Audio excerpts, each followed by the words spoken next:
I remember that we found a partially burned 2-liter Pepsi bottle near the body, and there was still Who wants a bone? fragments of the red blanket Bone? clinging to her. You want a And, bone? She was in Want a bone? position, like a Bone? boxer. Rascal. It's called the pugilistic Rascal. posture, and it's Rascal. typical of persons who's Bone? on fire. The investigation Rascal. was barely a few hours old when the police Rascal. catch a break. Tony and Hope Rascal. to themselves, they told their parents, Let's go. Hope and Tony's parents, they're trying to figure out what Bone? they're going to do. Well, Hope's parents, they said, well, we're going to talk to a lawyer. We want to get some Who wants a advice on bone?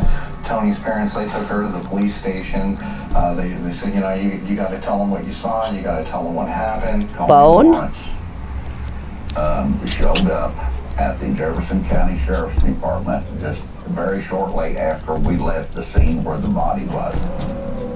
Tony's description of young Shonda fits the corpse that was found that morning near Lamond Road. She gave us the basic story, but not exactly the truth. When Tony Lawrence takes the stand to defend herself, she says she did not touch, threaten, or even tease Shanna Scherer that night. She says moments before the violence began, she tried to talk her friends into taking Scherer home, but they told her to shut up. She basically detailed the story of what had happened that night, but you know, in a way she had played down her Want a own bone? and the role that her Bone? friends played on it. She basically pointed the finger mainly at Laura and Melinda. Tony was terrified of Melinda Loveless and Lori Tackett, and that's the only reason she didn't act. She was fearing for her own life. If she was there, she had every chance in the world to help out, and she didn't. She sat back and said that she was scared. If she was scared, she should have took off and run for help at that point, if she was scared that much.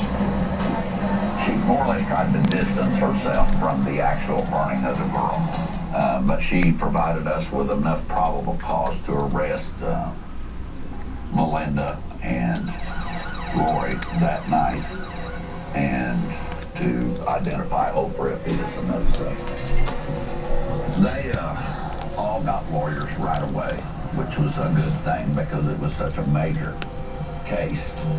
Well, Happy? Shanna Scherer died as a result of multiple injuries produced over multiple hours.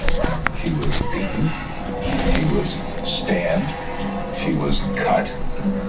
Her arms and Let me give you water. bound with Water? the ligature enough to leave